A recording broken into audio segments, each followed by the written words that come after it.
Gente, queria dizer que é uma alegria, né, mais uma vez poder participar e compartilhar sobre esse tema que é tão importante e polêmico ao mesmo tempo, né, que é o tema sobre questões de gênero e ideologia, né? A gente vai, à medida que eu caminhar, a gente vai ficar mais por dentro de por que foi dividido dessa forma, né, de questões e ideologia de gênero, porque a gente vai perceber que a gente não poderia confundir uma dimensão dos conflitos que pessoas reais passam nessa área com uma tentativa de introduzir no Brasil e na cultura uma forma ideológica, né, para entender gênero e para entender toda essa questão. Bom, gente, os passos que a gente vai seguir aqui, de forma assim breve, né, a gente vai tentar entender a relevância do tema hoje, como que ele suscita muitos discursos assim extremos e muito apaixonados, muitas vezes, né? A gente vai tentar compreender as questões de gênero e distinguir questões de gênero de ideologia de gênero, que é algo importante, principalmente para o cristão que quer entender como você pode realmente servir a Deus, abençoar pessoas e realmente oferecer ajuda, auxílio e também na área de crítica à ideologia de gênero. A gente precisa distinguir essas duas coisas aí. Oferecer uma resposta então a partir de um olhar cristão, né? Como que a gente, a partir desses desafios, das questões da ideologia de gênero, a gente pode oferecer uma resposta que seja relevante para hoje, para o nosso tempo. E a partir daí a gente vai concluir. Bom, gente, não sei se vocês têm acompanhado, né, toda essa questão relacionada à ideologia de gênero e a toda a discussão de gênero, mas só para a gente ter uma ideia, quem não tem acompanhado talvez nas redes sociais, a maior proponente hoje conhecida do que a gente chama de ideologia de gênero, é óbvio que ela não vai admitir que o que ela fala é uma ideologia, né?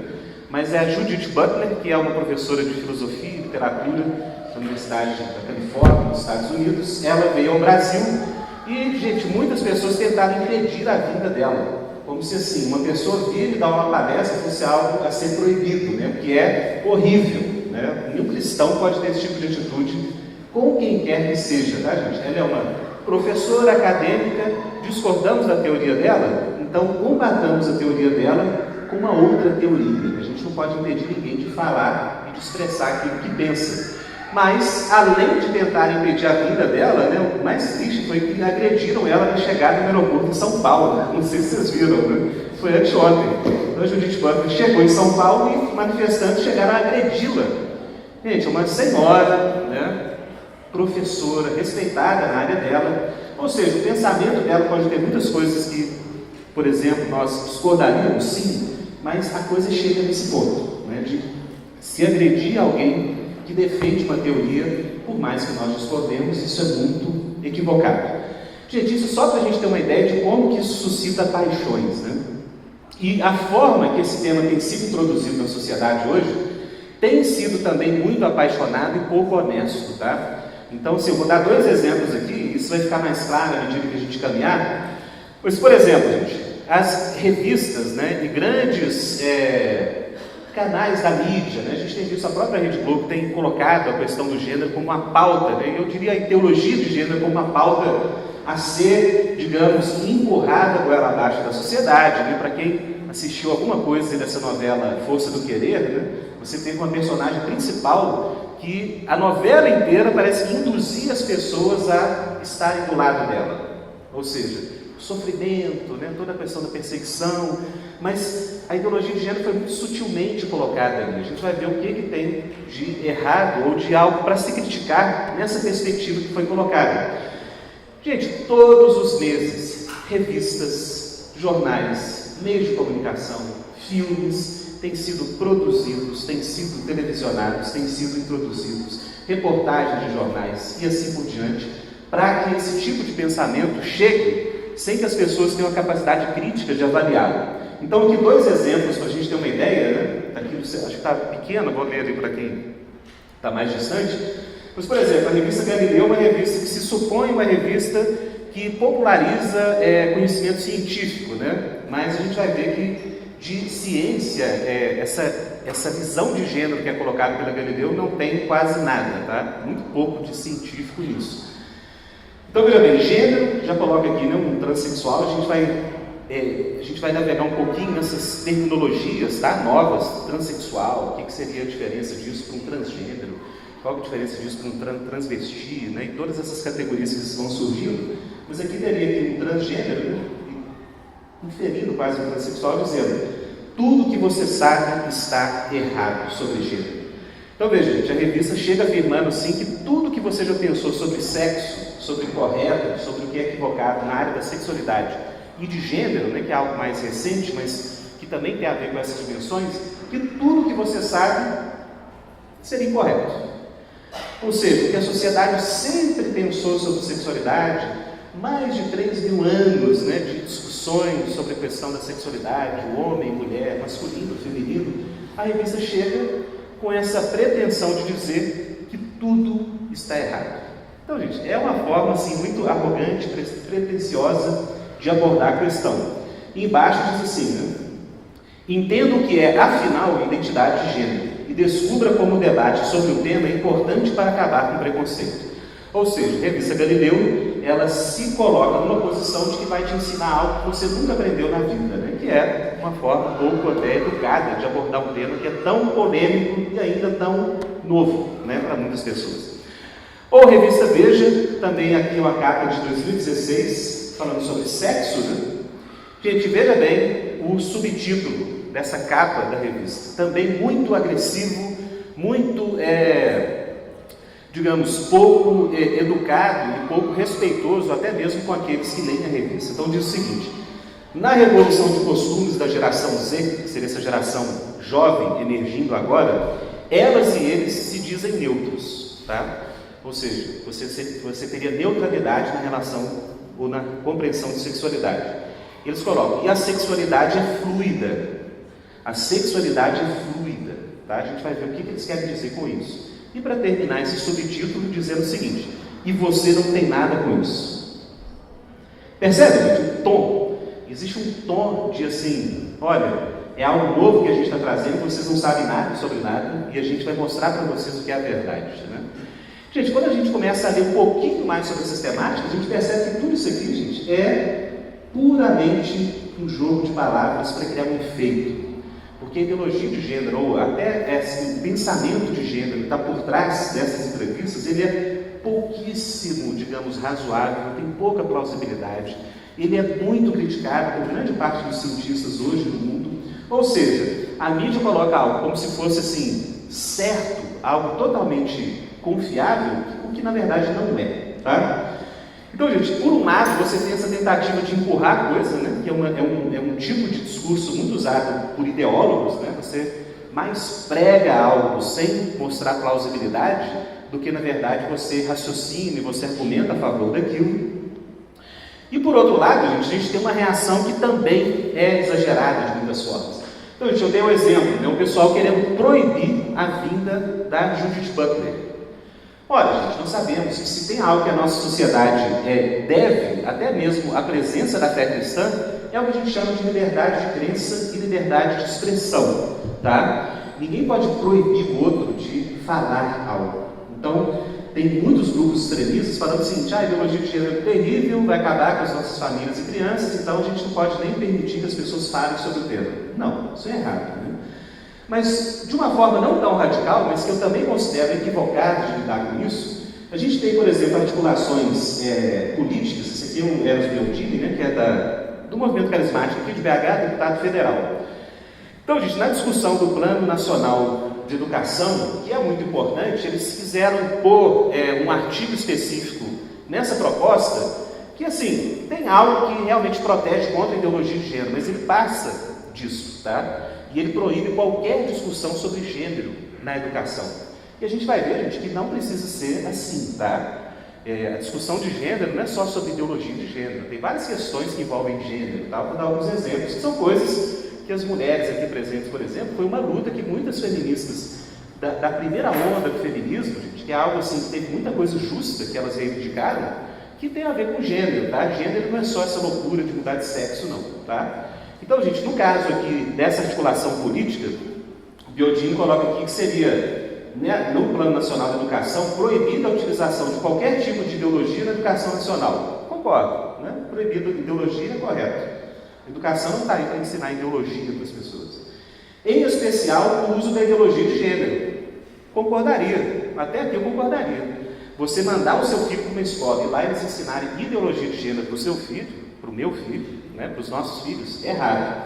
Mas aí continua. Não é só a ideologia de gênero que não poderia ser mencionada ou utilizada. Orientação sexual, identidade de gênero e seus derivados sob qualquer pretexto. Ou seja, gente, vou dar um exemplo histórico interessante, né? Você teve, desde o início do século XX, movimentos, por exemplo, que perceberam que o tipo de recompensa que mulheres recebiam em certos cargos na sociedade eram bem inferiores ao que os homens recebiam pelo mesmo trabalho prestado, tá, gente? Então, aqui, claro, a mulher tem toda a questão da gravidez, a possibilidade, né, de ausência do trabalho, que isso implica. Mas veja bem, essa luta que as mulheres tinham e que levou a muita dignidade para até a profissão de muitas mulheres, gente, estão lembrando, no século XX, quase nenhuma mulher tinha espaço no mercado de trabalho fora dessa dimensão mais privada do lar, tá? Então é óbvio que a mulher tem o direito de ter uma vida no lar, é óbvio que sim, né? É muito digno uma mulher que cuida da casa, que fica só ali trabalhando e dá muito trabalho. O que eu estou querendo falar com isso? É porque essa questão de desigualdade muito grande entre homens e mulheres, o pessoal também usa o termo gênero, tá? Ou seja, uma desigualdade de gênero. Então, gente, você tem lutas justas que as mulheres tiveram no passado, que é muito diferente desse feminismo atual, tá, gente? O feminismo atual que a gente chama da terceira onda, que é uma coisa completamente diferente, mas aquele pessoal lá no início tinha essa questão de que, olha, por que uma mulher que faz o mesmo serviço que um homem ganha proporcionalmente muito menos? Não é uma questão de que nenhum cristão iria questionar a justiça de um pensamento assim. Se é o mesmo serviço, se é o mesmo tipo de trabalho, se é o mesmo que ela oferece, então por que essa desigualdade? Então, gente, tratar desse tema, usa-se também o termo diferenças de gênero, tá? Homem e mulher. Ou seja, quando a gente ouvir gênero, gente, não é tudo ideologia de gênero. Deu para pegar isso? Então é nesse ponto que eu estou falando aqui, que a proposta do Biotini, do pessoal, chega a ser um exagero. Por quê? Olha, eu fui professor de sociologia há anos, né? Eu não estou no Batista, no Luciano foi lá, mas eu dei aula no Batista, lá na faculdade de sistema em Lavras. E essas questões são temas muito, assim, comuns da sociologia, né? Falar sobre essa desigualdade que geralmente existe entre homem e mulher na sociedade, isso é algo comum e não tem a ver com ideologia. Bom, gente, mas para a gente entender o porquê que esse tema é tão importante, eu vou trabalhar alguns conceitos, tá? Eu vou trabalhar algo para a gente ajudar, para que nós sejamos ajudados a mapear esse universo que é tão confuso. Mas para isso, gente, a gente tem que aprender, pelo menos discernir, que são duas as formas de lidar com essas questões, tá? Ou seja, nós temos que abordar gênero em relação à sexualidade específica, né? A essa questão contemporânea, sob dois ângulos. Primeiro, gente, é a gente entender quais seriam as questões de gênero que são colocadas hoje.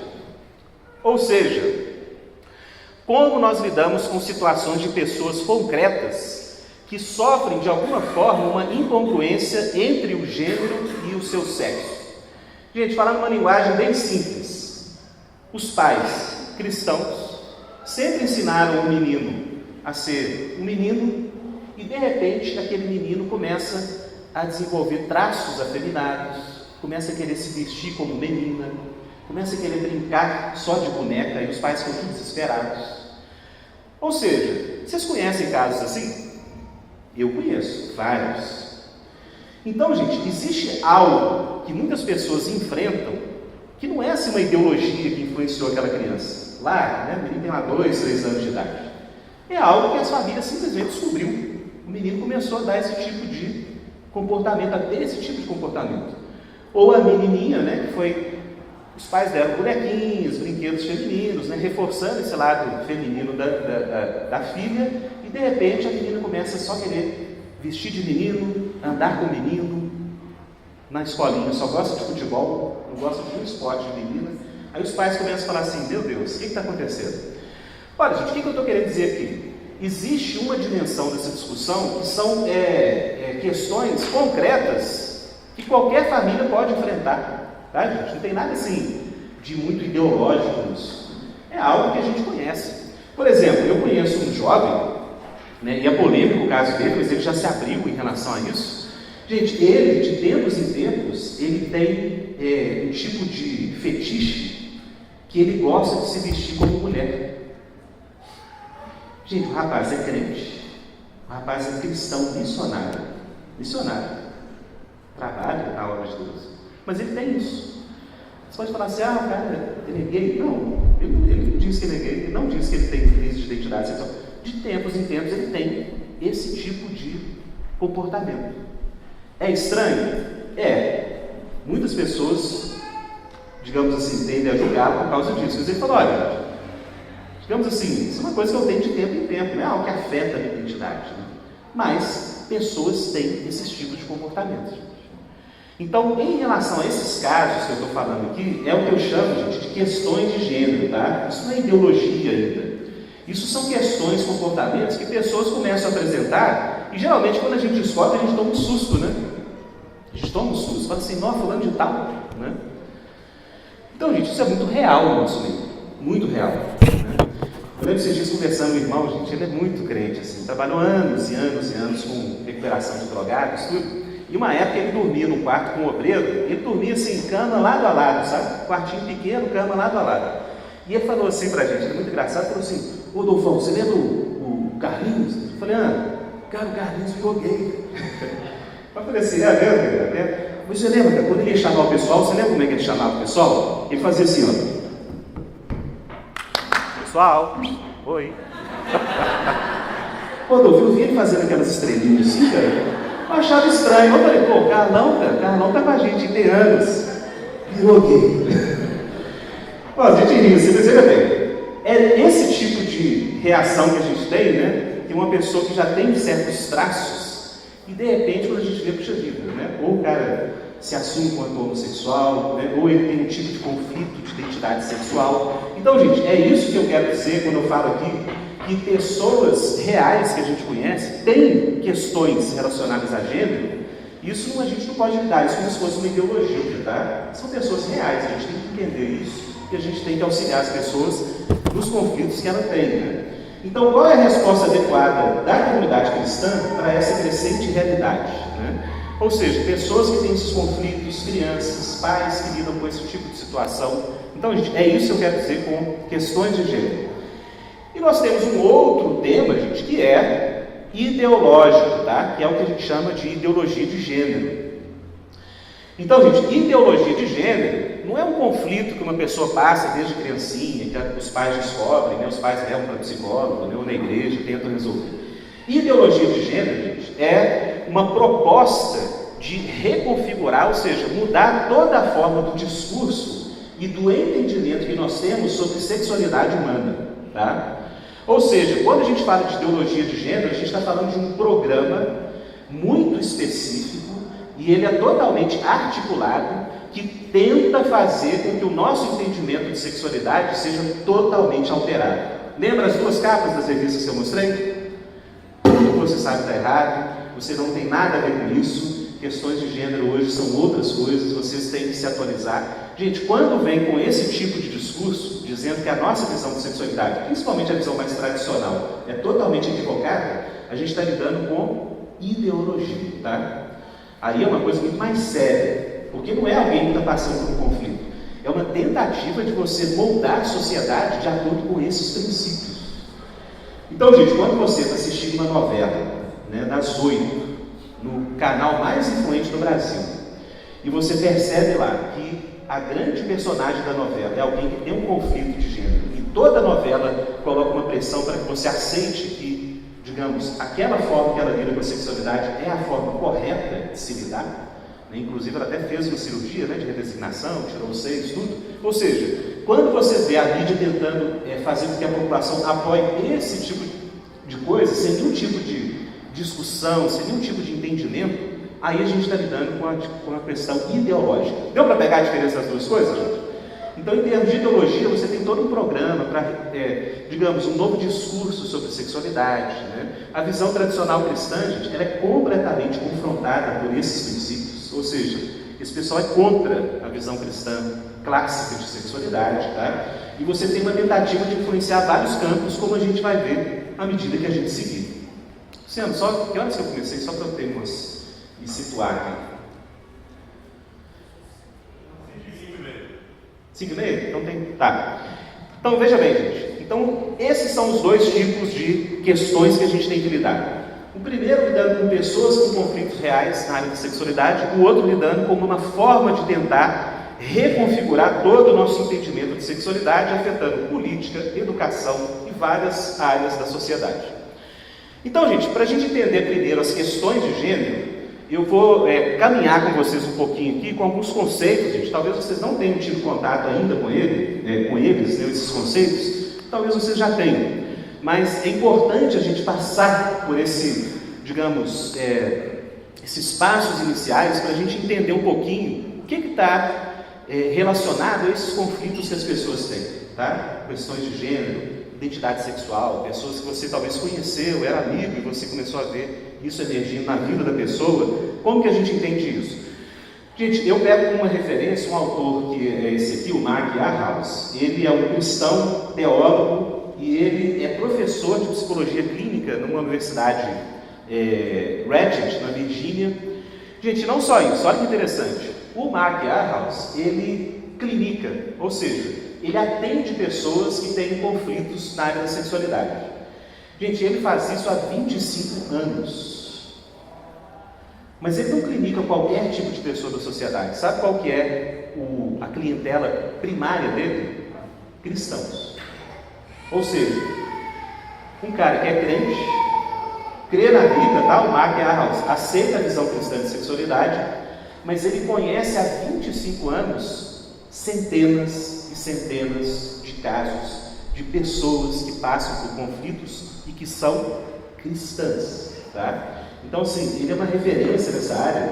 Nos Estados Unidos, ele criou um instituto, tá, de estudos de identidade sexual há 15 anos. A gente tem muita pesquisa boa que eles fazem, tá? Então, por exemplo, tem muita gente da área da ideologia de gênero que fala assim, olha, esses dados comprovam isso. Ele vai para o instituto dele e fala assim, não, as nossas pesquisas comprovam isso, isso, isso. E é um cara que hoje, ele é chamado em qualquer discussão hoje no mundo sobre o tema, ele é uma referência, tá? Só para a gente ter aí um pouco de ideia de onde eu tirei muitas das ideias que a gente vai ver agora, tá? Então ele tem esse livro que é Entendendo o Discurso de Gênero, ele tem livros para ministérios de jovens nas igrejas, tá? Infelizmente ainda não foram traduzidos os livros deles, mas é algo aí para o futuro, porque esse tema, gente, é o tema do momento e é o tema dos próximos anos, com certeza. E a igreja tem que crescer nisso. Bom, gente, tendo introduzido aí o nosso guia, né, para essa temática de questões de gênero, a gente vai definir alguns conceitos importantes, tá? Porque se a gente não entender esses conceitos, a gente dificilmente entende o que está em jogo, né, em toda essa confusão. Então, gente, primeira coisa, existe, em termos biológicos, o sexo, tá? Nós temos uma referência, gente, que é inegável, que tem a ver com o sexo biológico. Então, veja bem, gente, eu estou com uma filhinha vai fazer 9 meses agora, Beatriz. Com cerca de 3 meses, a gente foi ao hospital e os médicos usam ultrassom e o médico geralmente começa já a perceber as nuances do corpo, né, ali do feto em desenvolvimento, e já com 3 meses ele chega para você e fala assim, Rodolfo, quase 100%, tá? Eles não falam hoje 100% porque ainda, às vezes o ultrassom está virado, tudo, fala assim, olha, menina, vai ser menina. Gente, e a capacidade de errar esse prognóstico é muito pequena, tá? Porque o ultrassom hoje está muito bem desenvolvido. Então, gente, veja bem, todas as pessoas que nascem na história da humanidade, a grande maioria delas, já vem com traços claramente definidos, em termos biológicos, se é menino ou se é menina, tá? Isso, gente, tem a ver com o sexo biológico. Isso parece óbvio, não é verdade? Mas você sabe que hoje, a gente vai ver depois isso, o pessoal da ideologia de gênero tem tentado interferir até nesse prognóstico dos médicos. Ou seja, dizendo que o médico não pode dizer se é menino ou menina. Gente, isso é algo absurdo. Por quê? Porque a biologia humana, ela traz diferenças entre homem e mulher desde a nossa concepção e elas são muito claras. Ah, Rodolfo, mas tem casos que são mais ambíguos. Tem, mas são muito minoritários, tá, gente? Os casos de hoje que, por exemplo, uma pessoa nasce com órgãos tanto sexuais femininos como masculinos, que são chamados hermafroditas, andrógenos, Hoje está assim, 0,06%. Ou seja, é muito pequeno o número de pessoas que nascem com esse defeito congênito, tá? Você não tem os órgãos sexuais definidos.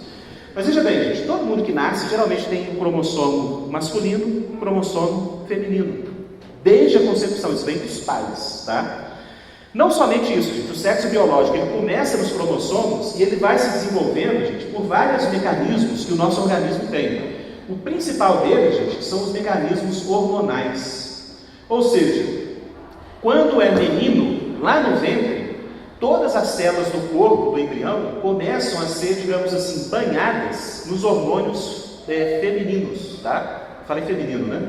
Hormônios femininos. Quando é menino, tá? Quando é menino, hormônios masculinos. Então, por exemplo, o menino, quando nasce, a quantidade de testosterona, que é o hormônio prioritário masculino, é muito maior nos meninos do que nas meninas. Gente, que diferença que isso faz? Olha, todo o nosso corpo traz marcas da nossa sexualidade biológica. Então, gente, começa lá nos genes, no cromossomo, os hormônios que nos desenvolvem no ventre são assim. Aí começam a aparecer, gente, as características que a gente chama de secundárias, né? Não, ainda as primárias do sistema reprodutivo, tá, gente? Então, menino tem o saco escrotal, o pênis, tem todo o sistema reprodutivo masculino, isso é muito claro em termos biológicos. A menina desenvolve um sistema reprodutivo feminino, né? Então ela tem o útero, ela tem o ovário, ela tem a vagina. Ou seja, isso são características, gente, profundas da sexualidade humana que estão lá, são primárias, né? Sistema reprodutivo. Ninguém muda isso, tá? Ou a pessoa nasce com ambiguidade nisso, que seriam os casos bem de exceção, ou é homem ou mulher, em termos biológicos. Agora, gente, você tem também, em termos de sexualidade biológica, o que a gente chama de características secundárias. Que seriam quais? Olha, gente, eu estou aqui dando essa palestra. Só de olhar aqui para todos, aqui nesse salão, eu posso dizer quem é homem e quem é mulher. Mas veja bem, quais características que eu estou vendo daqui? As primárias ou as secundárias? Gente, secundárias, olha lá, hein? Secundárias, tá? Então, gente, quais são as características secundárias biológicas da sexualidade humana? Olha, mulher tem a estrutura corporal diferente, né? Em termos corporais, gente, isso tem nada a ver com machismo, tá? A mulher é mais frágil, em termos assim, de força. Tem mulher que é mais forte que o marido, tá? Estou falando que existem exceções, mas no geral, a mulher tem um corpo mais frágil, a estrutura óssea é diferente. A mulher desenvolve os seios, né? E o homem não tem o seio desenvolvido igual a mulher. O homem, gente, tem uma diferença até mesmo no tipo de voz. A voz do homem tende a ser mais grave, né? As mulheres têm a voz mais, mais fina, assim, no sentido de... tanto que quando a mulher começa a tomar hormônio masculino, você já percebeu que a voz dela muda? Quando a mulher começa a tomar hormônios masculinos, a voz muda, né? O tipo de timbre da voz. Então, gente, são várias características primárias e secundárias que definem a sexualidade em termos biológicos, tá? Então, o homem cresce mais pelo, o homem cresce músculo de forma muito mais fácil que a mulher. São todas características secundárias. Gente, deu para pegar características primárias e secundárias? Isso é muito importante, tá? Por quê? Porque a gente vai ver que, na questão da ideologia, principalmente, começa-se a questionar essas características biológicas, como se elas não fossem importantes. Então, gente, elas são importantes, fundamentais, e eu já vou antecipar algo aqui. Gente, para quem tem características primárias masculinas e características secundárias masculinas, essa pessoa consegue mudar de sexo? Não. Gente, lembre-se disso.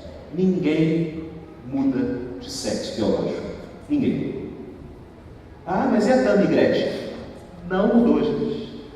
Ela mutilou partes do corpo e ela toma alguns remédios artificialmente para ela ter características secundárias masculinas. Mas ela não é um homem, tá? É uma mulher. Só que ela fez cirurgias, mutilou o próprio corpo, fez algumas alterações. Agora, gente, os hormônios dela foram alterados para sempre?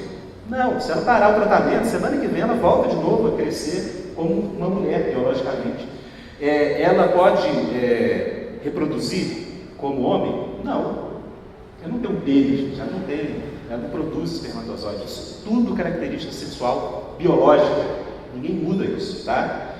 É importante falar isso, parece ser óbvio, mas o discurso hoje é que a pessoa mudou de sexo. Isso não existe, gente, tá? Sexo biológico está na estrutura da realidade, com características profundas no gene, nos hormônios, em cada organismo, em cada parte do corpo, sistema reprodutivo, características primárias e secundárias. Então, gente, fica com isso aí, que isso é importante para a gente entender todo o resto. Então, de onde que saiu esse negócio de gênero? Se o sexo é masculino e feminino, por que gênero? Ora, gente, algumas pessoas questionam o uso do termo gênero. Eu não tenho problemas com o uso do termo gênero, tá? Por quê? Pelo seguinte, gente, gênero tem a ver com a forma como a sexualidade se apresenta, tanto na mente da pessoa quanto na sociedade. Ou seja, gênero seria um termo utilizado para falar o seguinte, tá? O sexo biológico é uma coisa. Agora, e a forma que a pessoa experimenta o próprio sexo e a própria sexualidade? Geralmente não é tão preto e branco assim, né? Então, por exemplo, o caso do menininho, que se veste como menininha, né? Em termos corporais biológicos, é um menino, mas na mente dele ele tem essa confusão sobre a própria sexualidade. Então, gente, quando nós falamos sobre essa compreensão psicológica de sexualidade, quando nós falamos de sexualidade como papel social, tá? Quando nós falamos de sexualidade e a dimensão de identidade e sexualidade no mercado de trabalho, o termo que tem sido utilizado desde a década de 70 é o termo gênero, tá? É o termo gênero. Então, uma coisa é o sexo biológico e outra coisa seria o gênero. Então, gente, tem gente que evita usar esse termo, tá? Eu não vejo problema nenhum. Porque, por exemplo, você discutir uma questão básica hoje, futebol, é um esporte feminino ou masculino? É difícil chegar a uma conclusão, né? Muito homem vai falar assim, não, é masculino, né? Não, eu não gosto de assistir futebol feminino, mas muita mulher gosta de praticar. Ou seja, discutir, por exemplo, se o esporte é mais masculino ou feminino, não é uma questão de sexo biológico, é uma discussão que tem a ver com o quê? Com gêneros. Quais são os papéis sociais que você espera que as mulheres façam mais, espera que os homens cumpram mais? Então, gente, quando a gente passa do sexo biológico para a questão mais de identidade, papéis sociais, como a cultura percebe os sexos, a gente está numa discussão que tem a ver com gênero. Esse termo tem sido utilizado desde a década de 70, ele em si mesmo, gente, não carrega algo ideológico, tá? Porque, por exemplo, a própria Bíblia mostra que uma coisa é a nossa sexualidade do corpo, outra coisa é como nós percebemos nossa sexualidade. Gente, Gênesis capítulo 3, depois que o homem pecou, vocês lembram qual foi a primeira reação de Adão e Eva após o pecado? Eles viram que estavam nus e sentiram vergonha disso e tentaram se esconder de Deus por causa da nudez. Por que eu dei esse exemplo? Olha, uma coisa é a sexualidade, outra coisa é como nós percebemos nossa sexualidade. Então, por exemplo, sentimento de vergonha, sentimento de vulnerabilidade, né? Tudo isso teria a ver com gênero, ou tem a ver com gênero nesse sentido, que é a forma que a gente percebe a nós mesmos, nosso lugar no mundo e na sociedade. Deu para pegar esse ponto? Então, para a gente ficar mais claro quanto a isso, né? Gênero, nessa discussão de questões de gênero, seria como as pessoas experimentam a si mesmas como macho ou fêmea, incluindo o quão masculina ou feminina elas se sentem. Isso aqui é importante, tá, gente? Então, o gênero tem a ver com uma percepção que a pessoa tem, com os sentimentos dela sobre ela mesma, tá? E a sociedade também. Os aspectos psicológicos, sociais e culturais de ser masculino ou feminino estão relacionados, tá? Então, gente, por exemplo, o pai, né, educa o filho e fala assim, filho, não, você vai só praticar esporte masculino, né, pôr você numa luta aí, para você pegar uma pegada assim mais masculina, e de repente o menino começa a gostar de coisas que geralmente são atribuídas a meninas. Então, por exemplo, o menino começa a querer brincar com algumas brincadeiras femininas, ou o menino começa a querer lidar com coisas mais, digamos, que tem a ver com cuidado, com afeto, né, com sensibilidade, e o pai fica desesperado. Por que o pai fica desesperado? Porque está tendo uma questão de gênero ali. Ou seja, o filho dele, que ele achou que ia encaixar certinho os papéis que ele colocou, de repente começa a apresentar um conflito. Então, gente, o conflito não é biológico, o conflito seria o quê? De gênero, nesse sentido. Deu para pegar, gente? Isso aqui é importante porque vai dar todo o tom depois. Olha, gente, e aqui a gente chega num ponto que é fundamental para entender pessoas que têm conflito quanto à própria identidade sexual. Está dentro daquele tema das questões de gênero. Alguém já tinha ouvido falar desse termo, disforia de gênero? Algumas pessoas. Gente, a própria novela da Globo, gente, eu não acompanhei a novela toda não, tá, gente? Eu estou falando aqui sobre a Rodolfo é noveleiro. Mas enfim, eu ficava acompanhando assim, o que acontecia com a personagem principal para ver, vamos ver onde esse povo quer chegar. Na própria novela, quando a personagem teve um conflito lá, teve alguém na novela que falou assim: não, eu sei o que sua filha está passando, ela tem disforia de gênero. Ou seja, esse conceito foi introduzido já, gente, nas novelas, está sendo introduzido. Esse conceito hoje é utilizado pela Associação de Psicologia Americana e ele quer dizer basicamente o que, gente? Alguém tem disforia de gênero quando uma pessoa tem um desconforto profundo e permanente ou uma incongruência, ou seja, um conflito entre o sexo biológico e a experiência psicológica e emocional de gênero. Ou seja, alguém que tem sexo masculino, em termos biológicos, mas que tem uma crise de identidade quanto à masculinidade dele, essa pessoa teria, segundo esses manuais hoje de psicologia clínica, ela teria o quê? Disforia de gênero. Tá? Então, gente, disforia de gênero é uma tensão que a pessoa tem em relação ao próprio sexo. Então, gente, você está aqui na cadeira assistindo essa palestra. Só Deus conhece a vida de cada um, né?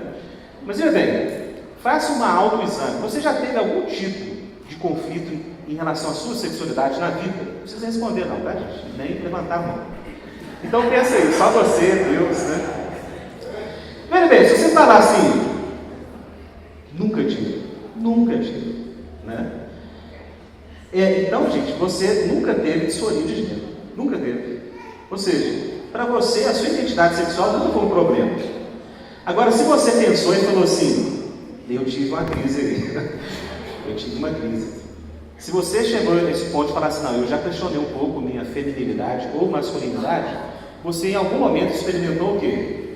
Disforia de gênero. Deu para pegar isso? Tá? Então, gente, disfóricos seriam pessoas que têm algum nível de conflito em relação à própria sexualidade. Tá? Então lá o irmão, né, que chamava os outros, né, fazendo estrelinha, você pode julgar e falar assim, não, ele tem uma tendência mais, né, feminina, mas quem sabe que tem um conflito é só a pessoa mesmo. Né? Então, gente, muitas pessoas têm esse conflito. Deu para pegar isso? Muitas pessoas têm esse conflito. Isso tem a ver com toda a questão de gênero que a gente falou, que é algo que muita gente vive. Gente, continuando então, está bem conceitual aqui, mas é importante. Existe um tipo de condição, gente, que é a intersexual. Seria o quê? Olha, gente, são pessoas que já nasceram com a condição da sexualidade biológica confusa. Tá? Eu falei isso há algum tempo agora, ainda na palestra. Ou seja, pessoas que nascem com órgãos sexuais misturados, masculino e feminino. Gente, isso acontece, tá? É muito raro. Você conhece alguém que tem isso? Eu, na minha vida inteira, acho que não conheci ninguém pessoalmente que tinha isso, tá? Mas existe.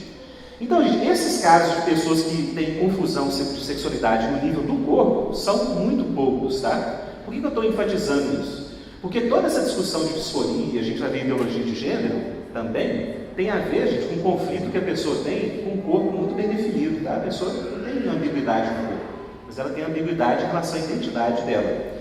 Então, gente, esses números aqui de condição intersexual hoje são assim 0,06%.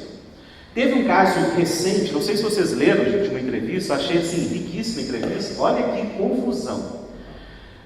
Nasceu uma criancinha, né, bebezinho, com condição intersexual, ou seja, ele tinha, os órgãos genitais dele tinham traços de uma vagina e de um pênis, isso aconteceu. Mas sabe o que os médicos falaram? Falaram o seguinte, olha, os pais tinham que decidir para fazer uma cirurgia se ele iria ficar mais parecido com mais para o lado masculino ou feminino. Aí o médico recomendou o seguinte, falou assim, não, é muito mais fácil você tirar o pênis, porque a cirurgia, você criar o pênis é possível, você criar um pênis cirurgicamente, mas você pode tirar o pênis, né? Então eles decidiram fazer com que aquele bebê se parecesse mais uma menina. Só que o que aconteceu, gente? À medida que ele cresceu, a identidade dele, hormonal e do corpo, era completamente masculina. E o sujeito entrou em crise, porque os pais deram o nome de menina para ele. E o cara está assim, lutando na justiça para poder mudar o nome e para tentar ter uma vida mínima, masculina na sociedade. Claro, já não tem órgão sexual e tudo. Mas, gente, esses casos são extremamente complexos, tá? Eles existem, eles são raros, tá? São muito raros. Então, existe essa condição intersexual aqui, que é algo diferente. Gente, algo importante. Nos Estados Unidos hoje, pessoas que se consideram transgênero, e aqui, gente, o que seria o transgênero? É alguém que reconhece e se define como alguém que tem disforia de gênero. Ou seja, você tem um sexo biológico, mas você tem um problema de identidade sexual. Essas pessoas são consideradas o quê? Transgênero hoje, tá? Então imagina, gente, um adolescente que é masculino em termos biológicos, mas que tem tendências femininas, ou tem uma crise de identidade feminina, tá? Ou seja, ele se acha mais mulher do que homem. Essa pessoa seria considerada o quê? Um transgênero. Deu para pegar isso, gente? Eu sei que é muito conceito novo, mas vamos caminhando. E aqui pode alguma coisa confundir alguém aí, tá? Nos Estados Unidos hoje, os transgêneros seriam autodeclarados 1 em cada 300 pessoas. Ou seja, 0,3%. Então, se você tem 100 pessoas numa reunião, a tendência de ter um transgênero ali é assim, menos do que uma pessoa ser transgênero. Então, é muito pequeno. Já os homossexuais, gente, são de 2 a 4%. Autodeclarados nos Estados Unidos. E aí pode surgir um curto-circuito, né? Mas não é a mesma coisa, não? Gente, por incrível que pareça, não. Um homossexual não é a mesma coisa de um transgênero. Então, por exemplo, uma pessoa pode ter desejo por alguém do mesmo sexo e é um homossexual, né? Então ele quer ter um parceiro do mesmo sexo, homossexual.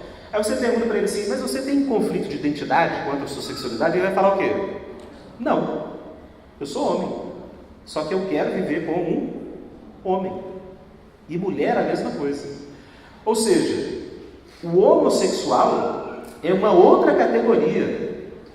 Então, gente, tem homossexuais que são transgêneros? Sim, mas nem todo homossexual é transgênero. Eu sei que agora tem gente que está assim... Até aquele... Tô vendo até uma... Tem aquele memezinho, né? Do cérebro explodindo assim. Gente, vou dar mais exemplo. Imagina só, uma menina, tá? Você conhece uma menina lá no seu local de trabalho que é lésbica. E ela tem uma parceira. Aí você chega para ela e fala assim, aqui, quando que você começou a ter crise de identidade, se você era homem ou mulher? Ela vai falar o quê? Não, eu sou mulher. Eu não tenho crise de identidade. Ou seja, eu não tenho disforia. Eu gosto de ter uma parceira mulher. Então, o homossexual, gente, é definido por você ter desejo e você buscar a companhia afetiva, né, e de parceria de uma pessoa do mesmo sexo. Deu para pegar isso? Então, tem transgênero que é homossexual, mas nem todo homossexual é transgênero, tá? Então, gente, hoje, os homossexuais em termos sociais são bem mais expressivos do que transgêneros. Então, gente, isso vai ficar mais claro, não desespere. Uma pergunta fundamental, Rodolfo, o que explica essas diferenças? Por que alguém nasce e tem disforia? Gente, hoje não existe uma resposta definitiva, tá? Hoje não existe uma resposta definitiva. Quem falar que existe assim, não acharam o gene, ou é transgênero, não acharam por que a pessoa tem disforia, isso não existe, tá? A comunidade científica hoje se divide entre duas teorias. Uma tem a ver com teorias de sexo do cérebro, que seria o quê? Olha, haveria em muitas pessoas que nascem uma disfunção entre o cérebro da pessoa e o sexo biológico. Ou seja, o corpinho, por exemplo, de um bebê é masculino, mas no cérebro dele ele teria algum tipo de disfunção que quando aquela criancinha começa a crescer, ela começa a ter a percepção de que ela seria menina, mas o corpo é de menino. Então, essa teoria de sexo do cérebro coloca muita ênfase assim, que o cérebro se desenvolveria de forma diferente em relação ao sexo biológico. Mas não é todo mundo que aceita essa teoria, tá, gente? Não é todo mundo que aceita.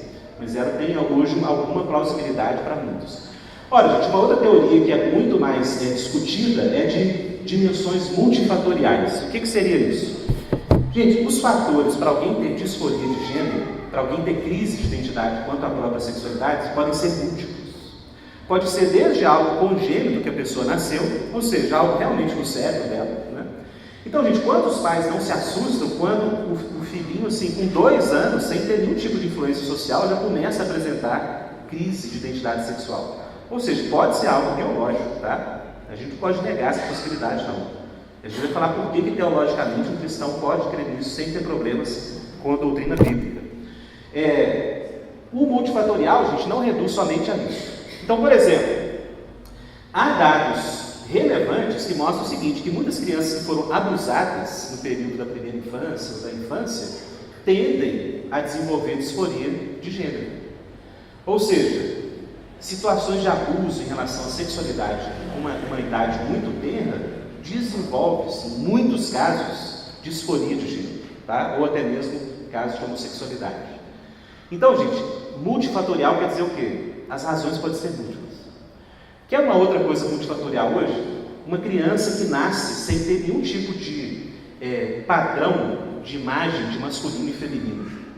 Ou seja, nunca teve pai, né? O pai foi lá, fez o filho, sumiu, aí a mãe vive sozinha, o cara não tem nenhum, ou seja, a criancinha desde cedo não tem nenhuma imagem de masculinidade para ele, e aquilo pode se desenvolver numa crise de identidade, de sexualidade. Ou seja, os papéis sociais modificando-se de forma muito abrupta pode gerar situações de disforia de gênero. Deu para pegar isso? Então pode ser cultura, pode ser sociedade, pode ser algo que a pessoa nasce com alguma tendência congênita, tá? Então assim, não dá para fechar em uma causa. E essa tem sido a teoria assim, mais, digamos, aceita, que é muito difícil. Cada caso é um caso. Né? Cada caso é um caso.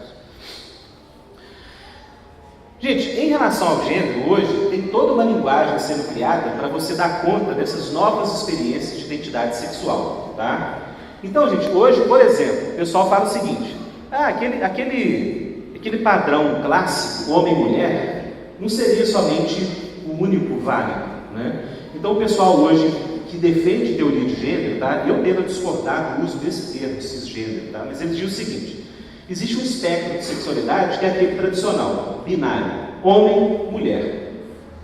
Nasceu com características sexuais masculinas, seria homem, nasceu com características sexuais femininas, seria mulher.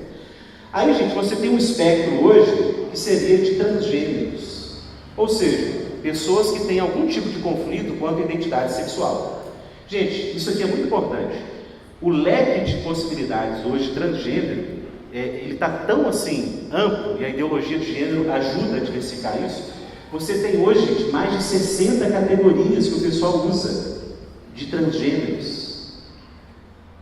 Você tem mais de 60 categorias. Ou seja, o pessoal vai criando novas categorias de sexualidade, que é um tom ideológico, tá? Mas veja bem, gente, o que algumas categorias que são assim aceitas como dentro desse aspecto transgênero, ou seja, a pessoa tem corpo de mulher, mas corpo de homem, mas tem identidade confusa quanto à sua masculinidade, ou a pessoa tem um corpo de mulher, mas tem uma identidade confusa. Dentro desse espectro, gente, quais seriam assim os mais conhecidos? Então, por exemplo, tem o que a gente chama de transvestismo. Então, gente, travesti não é aquele profissional do sexo lá, tá? Então, por exemplo, você lembra aquele exemplo do colega meu, que gosta de se vestir de vez em quando como mulher? Então, gente, é um caso assim bem mais simples de disforia de gênero. Ele não chega assim a questionar a identidade masculina dele, mas ele tem isso. E isso é considerado um certo distúrbio, né? Então isso é chamado de transvestismo. Então, gente, o transvestismo pode ser dos dois lados, né? Pode ter mulher que gosta de se vestir como homem, gosta de brincar ou ter algum fetiche ou algum desejo em relação a essas coisas. Carnaval, então, gente, fica cheio, né? O pessoal aproveita o carnaval e aí solta tudo. Estou brincando. Mas olha só, gente, transvestismo seria esse nível de conflito, tá? Que é um nível assim, mais simples, muitas pessoas resolvem isso sem muitos problemas. Você tem, por exemplo, drag queen, drag king, que seria uma coisa mais de você assumir identidade sexual para entreter pessoas, né? Drag queen seria o homem que gosta de entreter pessoas vestidas de mulher, drag king, a mulher que gosta de entreter pessoas como homem. Gente, você tem essa categoria aqui do gênero fluido, que também é defendido pela Judith Butler, essa mulher que veio aqui no Brasil e está aqui esses dias. Ou seja, homem e mulher, você escolhe o que você vai ser dependendo do dia, tá? O pessoal que defende essa categoria fala isso. Se acordou um dia você quer ser homem, você vai ser homem. Se acordou um dia você quer ser mulher, você vai ser mulher. Ou seja, o gênero seria fluido. Gente, a capa da revista da Veja Vocês lembram? Eles e elas dizem que o sexo é fluido. É isso aqui, ó. Que é uma coisa altamente questionável, mas é uma das características ou um dos espectros do transgênero. Um outro seria o intersexo, tá, gente? Que é aquele que a pessoa já nasce com certa ambiguidade. Você tem, por exemplo, o que o pessoal chama de terceiro sexo. Confuso, né, gente? É confuso mesmo. Terceiro sexo seria o seguinte: não, gente, quem disse que é só homem e mulher? Deve ter outras formas de sexualidade aí, que a gente ainda não descobriu. Então o pessoal chama isso de terceiro sexo, né? Terceiro sexo. E você tem o caso que é talvez o mais conhecido e polêmico, que seria o transexual, né? Então, gente, o transexual é aquela pessoa que tem a disforia de gênero e que decide fazer o quê? Migrar para uma identidade social do outro gênero. Exemplo, Tammy Gretchen. Já viram o caso dela, gente? Que era uma mulher normal, corpo feminino, tudo, e de repente começou a ter os conflitos dela lá, né, que seria uma disforia, e fez até cirurgia e tratamentos hormonais para parecer hoje o quê? Um homem. Então o caso da Tammy é o quê? Transexual. Deu para pegar isso? Gente, isso aqui é muito importante porque mostra que existe assim, um espectro muito complexo, existe uma confusão de termos usados aqui, muito pouca gente sabe assim, explicar bem cada um. O ponto é que naquela coisa binária, a questão do transgênero levou uma complexificação muito maior, tá? De entender sexualidade. Aí vem aquela pergunta, Rodolfo, e o que a gente tem a ver com isso, né? O que isso pode impactar a nossa vida? Olha, gente, pode impactar em várias áreas. Por quê? Porque essa nova forma de entender sexualidade e gênero tem levado a questões como, por exemplo, como os pais lidam com o tema. Então, a gente imagina, né? Filho, você crê, homem e mulher, você é cristão, crê na sexualidade clássica da escritura, e de repente seu filho começa a ter conflito de identidade. Como que o pai lida com isso, né? Começa a pôr o menino em luta, levar para o estádio, muita gente faz isso, né? Não, vou levar ele no meio da loucura, aí vai ver o que... Gente, talvez até vai gerar mais problema do que eu. Eu sou atleticano, viu? Não estou falando que a loucura tem Cristo, não, mas... Assim, às vezes o menino pode ser sensível demais e falar assim, não, esse aqui não sou eu de forma nenhuma, e no outro dia já... Gente, olha só, o ponto é, são questões muito relevantes, né? Como os pais lidam com o tema. Empregadores, gente, imagina, você tem uma empresa, aí você abre um cargo para uma secretária, aí chega um transexual lá. Você fala assim, não, sua identidade está aqui, você é Paula, né? Ele falou assim, não, eu sou a Vanessa, eu sou uma trans. E aí? Você sabia que provavelmente as leis de discriminação, né, contra a discriminação, se você não contratar a pessoa por ela se declarar transgênero, pode levar você a ser acusado de um crime de discriminação? Então, gente, são questões que se tornam altamente complexas, né? Então, gente, como banheiros vão ser designados? Já parou para pensar nisso? E aí? Banheiro tradicional, masculino e feminino. Eu sou a favor de ter 3, gente. Masculino, feminino e deficiente. Gente, a confusão hoje, e o tema é tão complexo, que a questão hoje é essa, né? E aí? Imagina um transexual, ou imagine alguém que se considera menina com corpo masculino e vai no banheiro feminino. E aí está a sua filha lá no banheiro. Como que fica isso? Gente, essas questões que surgem por causa dessa reconfiguração, esse entendimento aí, e, gente, eu não estou falando ainda que isso é tudo ideologia, não, tá? Porque são conflitos, o pessoal hoje está discutindo essas questões. Cobertura médica. Então, por exemplo, tem um projeto de lei aqui no Brasil que diz o seguinte, que o Estado vai ter que, já está até implementado em algumas instâncias, tá? Que o Estado tem que suprir cirurgia de redesignação sexual. Ou seja, o sujeito tem o corpo masculino e fala que é menino, ou tem crise de identidade, o Estado tem que bancar a cirurgia para tirar o pênis, para dar tratamento hormonal, né? Ou se for mulher, tirar os seios. Então você imagina, gente, o preço disso. Se no SUS o povo está morrendo, não consegue fazer nada, imagina colocar mais esse fardo para o sistema público de saúde. Seguradoras de saúde, mesma discussão, né? Se isso for implementado, que é chamado de direito de gênero, como que as seguradoras privadas vão lidar com isso? Gente, dormitórios, imagina um acampamento da escola e essa questão surge lá nos dormitórios, como é que fica? Complexifica, concorda? Imagina, um jovem vai para um acampamento, chega lá, né, a menina está no quarto e chega o cara lá, barbudo, mas que fala que é menina, porque ele tem uma identidade feminina. Gente, teve um caso que foi tão polêmico, tão engraçado também, eu contei isso para os meus alunos um dia, eles começaram a chorar de rir. E é real, tá, gente? O pessoal que defende muito a ideologia de gênero, que é o pessoal da União Nacional de Estudantes, a liderança feminina fez uma reunião em Brasília, centenas de mulheres. Então, gente, elas defendem muito assim o lado ideológico, tá, da coisa. Aí, de repente, chegou um rapaz lá. Aí o rapaz chegou para entrar no acampamento, participar do evento, elas falaram assim, não, o que é isso? Isso é um evento da liderança feminina. Ela falou assim, não, mas eu sou trans. Meu nome é Luísa.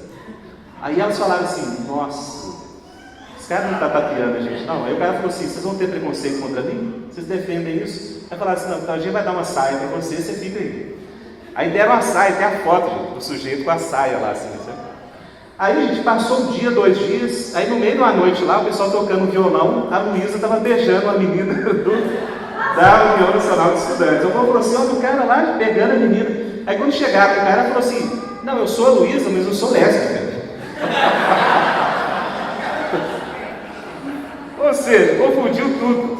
Aí o pessoal fez reunião, gente, é real isso. O pessoal fez reunião e falou assim, não, esse cara está tapeando a gente. Ele falou assim, não, vocês vão ter preconceito contra mim? Eu não posso ser uma trans lésbica? Eu sou lésbica. Aí, gente, curto-circuito na mente do povo, deu crise, um povo de BH voltou para cá. O cara assim, acabou com a reunião. Até hoje não se sabe, gente, se era um cara que pregou uma grande pegadinha ou se realmente era alguém que tinha essas crises lá. Sexualidade. Isso é para a gente ter uma ideia de quão complexo que a coisa fica. Então, gente, igreja contratando, imagina, se você tem leis que proíbem qualquer tipo de discriminação nesse ponto. Aí você vai, por exemplo, abrir uma escola cristã, você precisa de um professor de química. Aí chega um trans para dar aula numa escola cristã. Você sabia que no Canadá e nos Estados Unidos a tendência hoje é de que essas escolas e instituições possam até perder o seu direito de funcionar por causa disso? Porque o lado do direito individual isso tem mais a ver com o lado ideológico, né? Mas são questões que estão aí, gente. E como lidar com esse público na igreja, tá? Gente, vamos lá então. Questões de gênero envolvem tudo isso. Conflitos, pessoas que têm disforia, todas essas questões.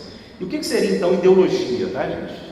Ideologia seria um outro ponto de tudo isso. Os dois se interrelacionam de alguma forma, mas a gente tem que manter distintos. Ora, gente, ideologia de gênero é uma reivindicação discursiva, uma articulação de práticas e intervenções sociais que defende a possibilidade ampla de se construir identidade de gênero para além de seu sexo de nascimento, sendo este último uma dimensão neutra. Então, gente, aquelas 2 capas das revistas que a gente mostrou seriam capas que abordam o tema por um viés ideológico, que eles falam o seguinte, que o sexo e o gênero são neutros.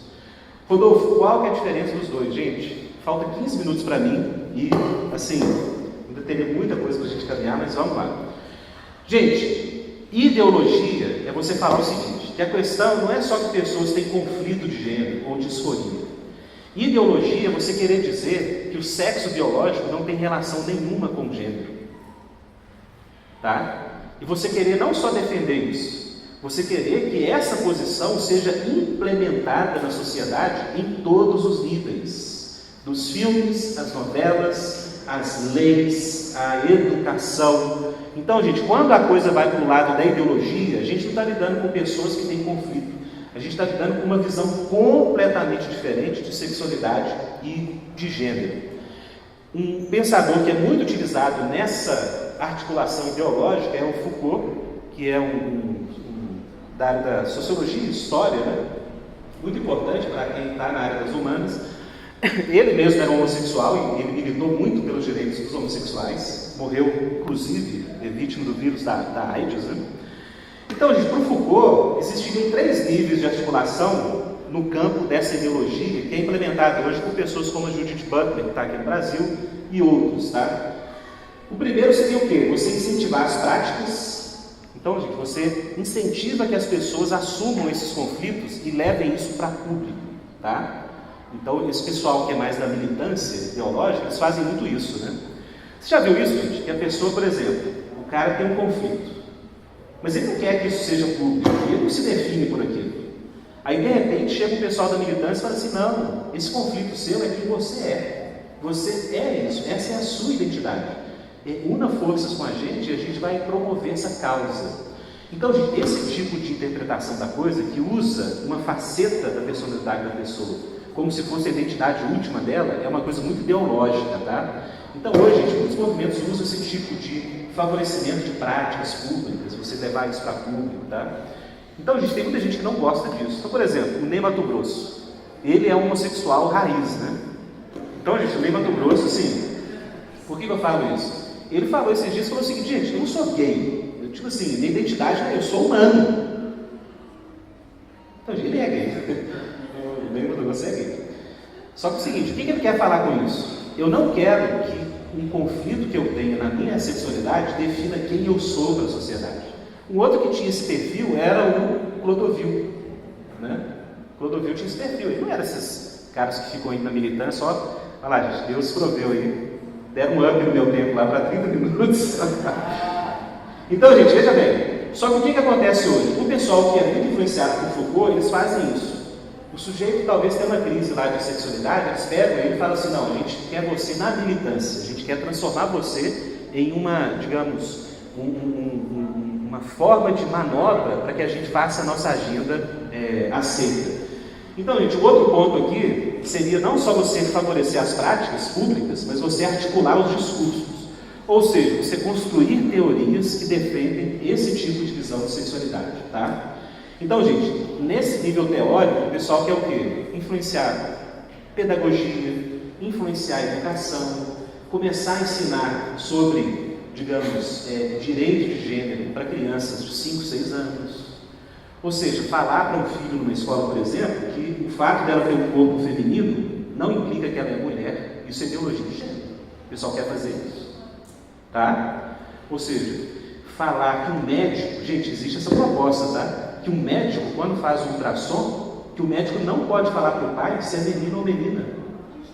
Por quê? Porque o biológico não tem nada a ver com a sexualidade. E você não pode falar, você vai ter que deixar a pessoa decidir quando ela crescer. Gente, o dia eu estava assistindo Faustão, gente. Eu estou contando muito pecado meu aqui, né? Estou assistindo Faustão, de domingo à tarde, cara, assistir Faustão é, assim, decadência. Né? Mas não fique desesperado, tá, gente? Deus é bom. Olha só, o Faustão tinha lá a Kelly Key, estava no programa e grávida.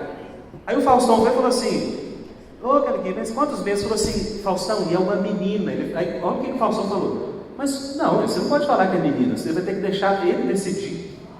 Meu Deus do céu, Faustão, gente. A coisa está nesse nível.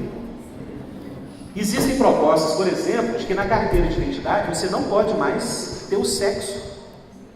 Ou seja, você deixa neutro. Vocês já ouviram falar de nomes de gênero neutro? O pessoal fala o seguinte, não existe homem e mulher, é a pessoa que decide. Isso é ideologia, tá, gente? Então você dá um nome para a pessoa, e se ela escolher ser mulher ou homem, não vai afetar muito a identidade dela, tá? Então o pessoal está criando várias opções de nomes com gênero neutro. Gente, eu não vou dar exemplo aqui, que talvez tenha gente aqui que tenha um nome de gênero neutro, mas você imagina aí, tá? É um nome que assim, oi? Ariel. Olha aí, gente, não foi eu que dei exemplo, Ariel. Né? Ou seja, dá o nome Ariel. Aí a pessoa decide se ela vai ser homem ou mulher. Aí Ariel, pode ser o Ariel ou a Ariel. Então, gente, está nesse nível, tá? Pessoal, Universidade Federal da Bahia, esses dias eles colocaram na internet um formulário para inscrição nos cursos. Gente, qual que era o formulário clássico? Nome, sexo, 2 parênteses, né? N, F. Gente, mudou tudo. Sabe qual que era o formulário da Universidade Federal da Bahia? Nome, aí está lá assim, designação de gênero, ou seja, como você quer ser chamado, se é ele ou ela. E aí assim, parênteses, cisgênero M, cisgênero F. E depois assim, transexual, transvesti, todas as categorias transgênero. Então, gente, isso está sendo levado para assim, instituições, tá? Então, isso que eu quero dizer com discursividades, tá? E remodelar instituições, gente. Ou seja, em termos ideológicos, a campanha que o pessoal tem articulação é para mudar assim, a forma de pensar a sexualidade, a forma de ensinar, a forma que as leis são feitas, tá? Então o negócio é muito complexo. Então isso é o que a gente quer dizer com articulação ideológica. Então, gente, a Judith Butler, essa moça que foi agredida lá em São Paulo, que está aí falando sobre as ideias dela, né? A gente tem que ouvir, tem que discordar, mas a gente tem que dar uma proposta racional, né, às ideias. Ela diz no livro dela, né, o problema do gênero, feminismo e a subversão da identidade. O gênero é uma construção cultural, por isso não é nem resultado causal de sexo, nem tão aparentemente fixo como o sexo. Homem e masculino poderiam significar tanto um corpo feminino quanto um masculino. Mulher e feminino, tanto um corpo masculino quanto um feminino. Então, gente, quando você ouvir isso, que corpo e sexo biológico não tem relação nenhuma com o gênero, ou seja, essa tentativa de descolar essas duas coisas, isso não é uma questão de gênero, tá, gente? Isso é ideologia. Ou seja, você está tentando reconfigurar todo o discurso de entendimento sobre sexualidade de algo que é óbvio, não somente para as sociedades tradicionais, mas até para a ciência na área das biológicas, né? Então, gente, o biólogo hoje vai falar o seguinte: não, de forma nenhuma. O corpo define muito como vai ser o papel na sociedade, o tipo de atividade, o tipo de escolha que a pessoa vai fazer. Isso é muito definido pela biologia, né? Já o pessoal da ideologia de gênero, não, vai falar o quê? Não tem relação nenhuma. Deu para pegar isso? Então vamos caminhando aí. Eu sei que meu tempo foi expandido, mas eu não vou abusar. Pessoal, olha só, práticas institucionais. Brasil, Lei 5.002 de 2013, deputado Jean Willis e Érica Cocai do PT. Estabelece o direito à identidade de gênero, que é definido nesse projeto de lei, gente, ele ainda não foi aprovado, está tramitando, sendo discutido. Vivência interna individual do gênero, tal como cada pessoa o sente, que pode corresponder ou não com o sexo atribuído após o nascimento. Gente, o que o projeto de lei quer? Que você crie um direito que a pessoa tenha de ter o gênero que ela define para si mesma. Gente, e ela definir é o seguinte: nenhum médico ou psicólogo vai ser consultado para saber qual gênero que a pessoa tem. Ela diz o gênero. Agora, olha que loucura, gente. Segundo esse projeto de lei, e o que o discurso de ideologia de gênero fala, você poderia alterar o seu gênero de um dia para o outro. Ou seja, hoje você fala que é gênero masculino, amanhã é gênero feminino. E a lei teria que proteger o que vem atrás disso. Como assim proteger, Rodolfo? Exemplo, uma proposta mais polêmica deles é que o Estado teria que oferecer cirurgias de redesignação sexual e tratamento hormonal para quem se diz de um gênero específico. Então, gente, falando em termos práticos, o sujeito acordou uma bela manhã e falou assim: não, hoje eu não sou mais o Rodolfo, eu sou a Paola. Aí eu vou lá no SUS e falo assim: olha, meu gênero é feminino e eu quero marcar uma cirurgia de redesignação sexual. O projeto de lei fala que o Estado teria que dar isso. Gente, uma cirurgia dessa, hoje, gira em torno de mais de 100 mil reais. 100 mil reais. Cirurgias altamente complexas. Tratamento hormonal, gente, é algo caríssimo. A pessoa, todos os dias, artificialmente, você mantém tratamento hormonal para você mudar características secundárias biológicas. Ou seja, a mulher crescer menos pelo, o homem, né, ter um traço mais feminino e assim por diante. Então, gente, o dinheiro do nosso imposto ser usado para esse tipo de lei. E a polêmica não acaba aqui, tá? Casos de crianças entre 12 e 18 anos que se definam como gênero diferente do próprio corpo, sabe o que a lei propõe, gente? Olha o absurdo. Que o Estado tem que oferecer para essas crianças. E se os pais se negarem a oferecer o que a criança tem em termos de direito de gênero, o Estado teria a autoridade de tirar o filho da guarda dos pais. Gente, 12 anos. Agora você imagina. O menino está na escola, ideologia de gênero reinando. Vamos imaginar uma situação fictícia, tá? Aí o menino confuso, totalmente influenciado, né, 12 anos, fala assim: ah, não, eu defini, eu não sou mais o Pedro, não, eu sou a Catarina. Aí, o que a lei fala é o seguinte: que o Estado teria que oferecer cirurgia, gente, imagina, arrancar o pênis de uma criança de 12 anos, alterar toda a estrutura, mutilada, e que os pais seriam obrigados a obedecer à vontade desse filho. Gente, isso é ideologia. Deu para pegar? Isso é ideologia. E é tão incoerente, gente, porque esse mesmo pessoal é aqueles que lutam contra a diminuição da maioridade penal. Porque eles falam assim, não, um adolescente de 16 anos é muito influenciável. Ele não é responsável por um crime. Você está me falando que uma criança de 12 sabe o que quer em relação ao sexo para a vida inteira. Então, gente, isso é ideologia de gênero. Então, gente, uma resposta cristã para esses dois temas, tá? Aqui eu vou mais compartilhar do que passar os slides por causa do tempo e é suficiente. Nós temos que ter dois tipos de respostas. Um tipo de resposta é o que a gente chama de resposta a pessoas que têm questões de gênero, que enfrentam problemas com questões de gênero. Gente, em termos bíblicos, o que a gente pode ver daquilo que a gente viu? Ou seja, disforia de gênero. Bom, gente, primeira coisa, não há como negociar, gente, que exista uma visão bíblica para além da visão binária de que Deus criou homem e mulher, né? Deus criou o homem à sua imagem e semelhança. Homem e mulher, ou macho e fêmea, os criou. Veja bem, gente, essa afirmação cristã clássica é o seguinte, é de que Deus, ele tem um mandamento sobre sexualidade, mas esse mandamento, gente, não é algo que a gente pode, assim, querer obedecer ou não, que é um capricho do Criador. Não, gente. Os mandamentos de Deus, eles são coerentes porque eles respondem à própria estrutura da criação que Ele fez. Ou seja, quando Deus diz que algo tem que ser assim, não é assim que o ser humano pode falar assim, não quero viver assim. Não, se ele não quiser viver assim, ele vai sofrer consequências. Sabe por quê? Porque Deus colocou integridade na sua criação. O que a gente quer dizer com isso? Que os mandamentos cristãos sobre sexualidade, gente, é uma resposta à própria estrutura da realidade que a biologia, por exemplo, confirma. Então, gente, quando Deus fala, né, que é pecado, por exemplo, em textos de Deuteronômio, Êxodo, um homem se deitar com outro homem, ou em Romanos capítulo 1, né, que diz assim que os homens se corromperam e entregaram seus corpos, né, fazendo sexo com o mesmo homem, homem com homem, mulher com mulher. Então, gente, a visão bíblica clássica é qual? De que Deus designa e deseja que os seres humanos tenham plenitude na sua sexualidade de acordo com aquilo que o seu corpo traz. Ou seja, o homem seja masculino na relação com o seu corpo e a mulher seja feminina e aceite também o seu corpo.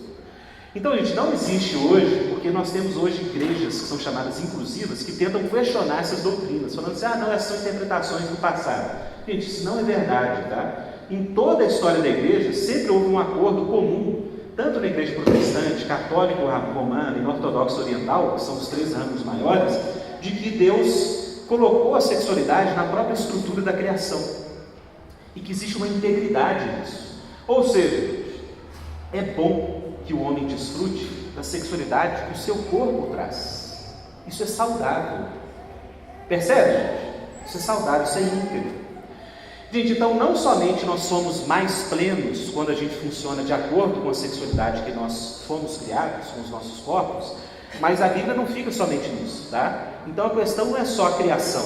A questão também, gente, é que até o nosso relacionamento com Deus reflete diferenças em termos de masculinidade e feminilidade. Então, por exemplo, como que Jesus fala que é a nossa relação com Ele? Nós somos o que de Jesus Cristo? Nós somos a noiva. E Jesus Cristo é o noivo.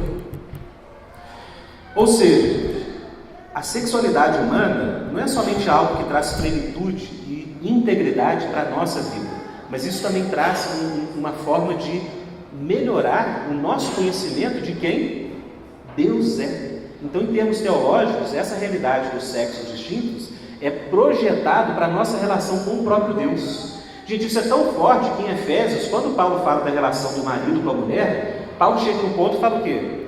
Ele diz o seguinte, que o corpo de um não pertence a ele, mas se pertence ao esposo, e da mulher também, né?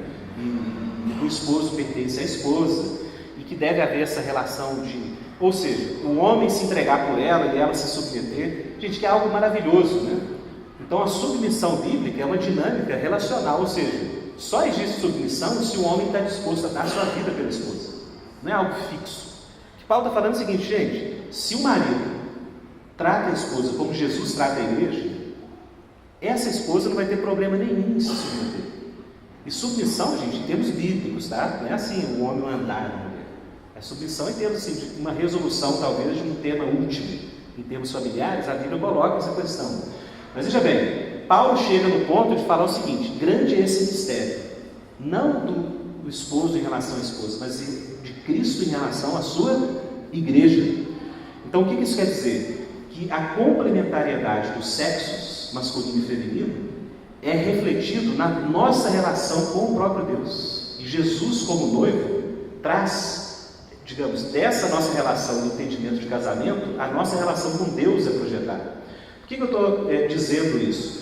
Porque não há como a gente negociar esse ponto teológico caro da visão cristã, de que Deus criou homem e mulher, e de que, portanto, essa é a vontade de Deus para as criaturas. Deu para pegar isso? Isso é muito importante, isso tem influência na nossa relação com o próprio Deus, e isso enriquece nossa vida.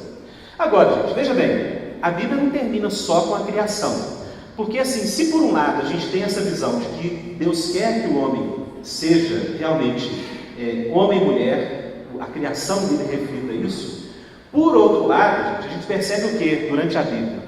Que Deus criou o homem assim, mas que em Gênesis 2 em diante, a gente percebe que o pecado afetou essa criação que Deus fez. Então, gente, nem tudo é perfeito na criação. Por que eu estou dizendo isso? Porque tem muitos cristãos que falam o seguinte: não, se uma pessoa tem conflito de identidade sexual, ele está negando a vontade de Deus e ele está em rebeldia e ele precisa de arrependimento. Essa é a forma que muitos cristãos raciocinam. Então, assim, Deus tem um ideal, essa pessoa está negando o ideal de Deus, então se ele se arrepender, ele vai voltar para o ideal de Deus. Gente, é tão simples assim? Não, tá? Por que não? Porque a Bíblia diz o seguinte: ainda que Deus tenha uma vontade de integridade na relação entre os sexos, por causa do pecado, muitas pessoas vão ter dificuldades em várias áreas da vida, e uma dessas áreas vai ser a identidade sexual.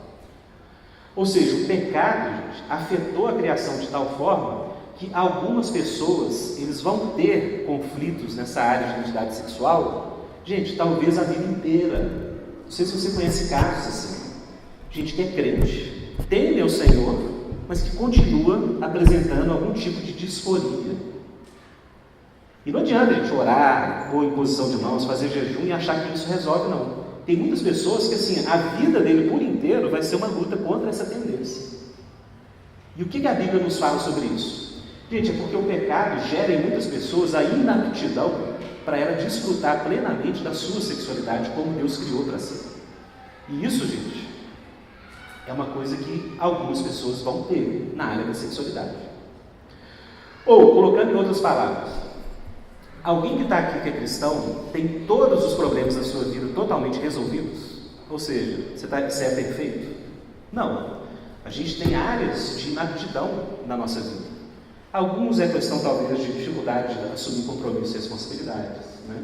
Outros talvez a questão da preguiça, é uma coisa que talvez ele vai ter que lutar a vida inteira, uma tendência muito forte. O que eu estou querendo dizer é, por causa do pecado, a igreja tem que ter paciência, misericórdia e sabedoria em lidar com casos que não são simples, assim, só a pessoa se arrepender e mudar.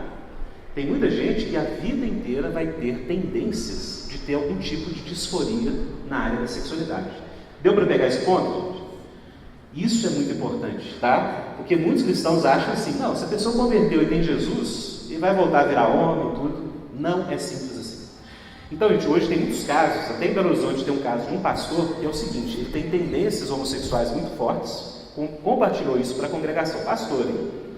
Só que ele falou o seguinte: olha, gente, o fato de eu ter uma tendência a desejar pessoas do mesmo sexo não vai me levar a cometer o ato homossexual, de ter relação com pessoas do mesmo sexo. Ou seja, eu posso me refrear desse impulso ou essa tendência que eu tenho por temor a Deus. Então, gente, qual que ele fez no caso dele, tá? Que é o Geraldo aqui da caverna, talvez alguns já conheçam o caso dele.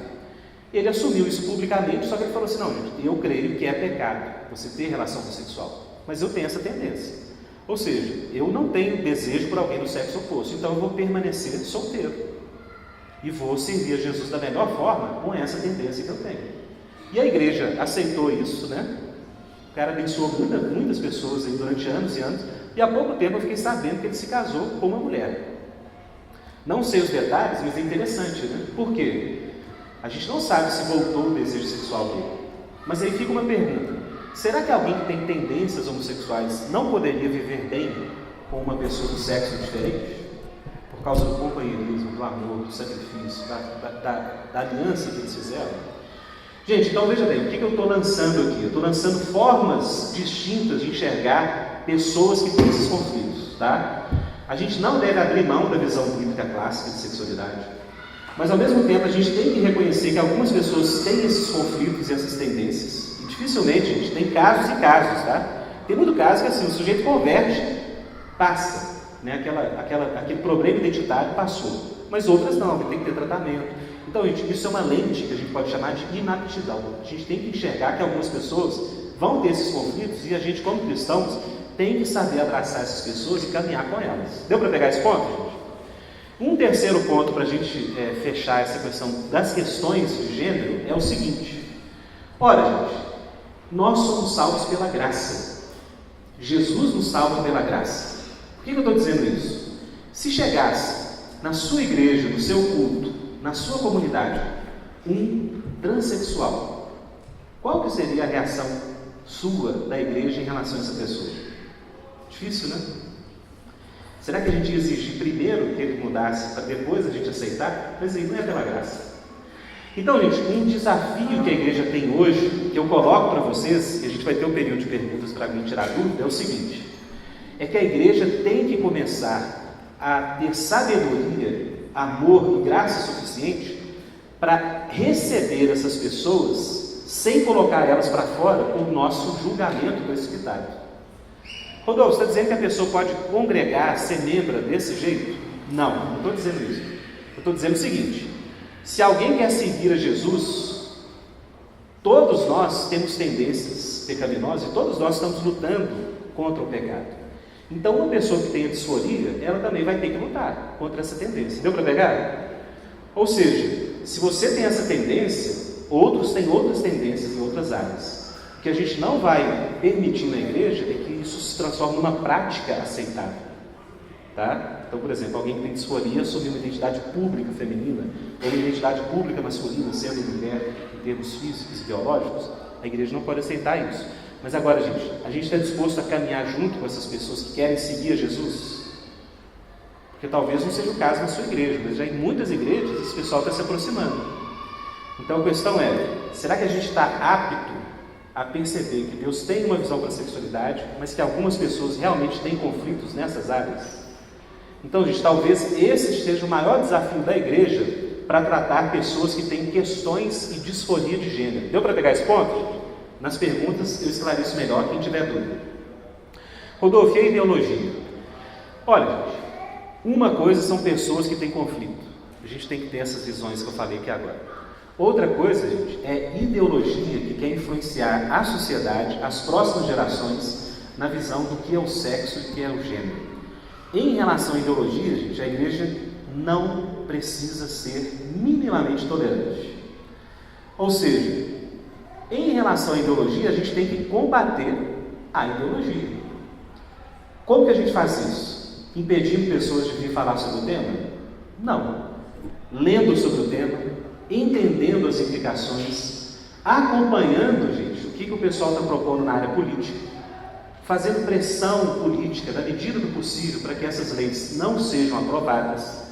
E, gente, o mais frutífero que a igreja pode fazer: conhecer as implicações disso e se articular de forma criativa para defender uma visão saudável de sexualidade.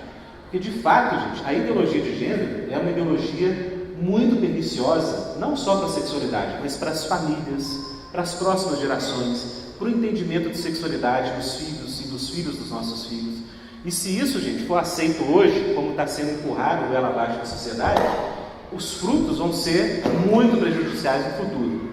Vou dar alguns exemplos, só para fechar. Por exemplo, projeto de lei que fala que uma criança de 12 anos poderia fazer cirurgia de mudança do mesmo sexo. Mudança de sexo, que não existe mudança de sexo.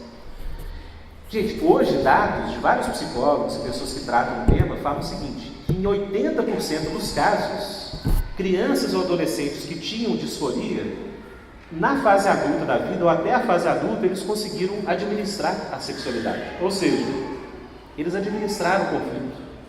Agora você imagina, gente, se a pessoa tivesse tirado o seu órgão sexual, mutilado o seu corpo.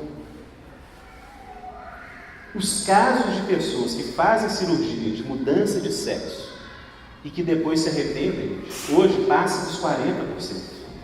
Os casos de depressão e suicídio são altíssimos. Pessoas que fazem cirurgia de redesignação sexual têm 20 vezes mais chance de cometer suicídio do que alguém que tem uma estrutura corporal ainda intacta, né, no sentido biológico. O que isso quer dizer, gente? Essas propostas que estão vindo pela ideologia de gênero são muito perigosas. O pessoal não tem ideia do que isso pode gerar no futuro. Então, gente, ler a respeito, se inteirar do que está acontecendo, acompanhar o que tem sido discutido, a sua escola, gente, a escola dos seus filhos, fique de olho, tá? A gente não precisa ser tão radical assim, falar, só vou pôr meu filho numa escola cristã. Se não tem opção no seu bairro, gente, mas acompanhe o que os professores estão ensinando. Participem das reuniões, participem de reuniões nas igrejas sobre esse tema. Gente, hoje, esse tema é um tema que cada cristão tem que se inteirar, tem que participar, e a gente tem que combater de forma criativa, cidadã, tá, gente? Nenhum cristão é cidadão de segunda classe. Ou seja, a nossa visão pode sim ter respaldo no Congresso, pode ter respaldo político nas escolas, porque nós somos cidadãos como qualquer outro e temos uma visão de sexualidade específica.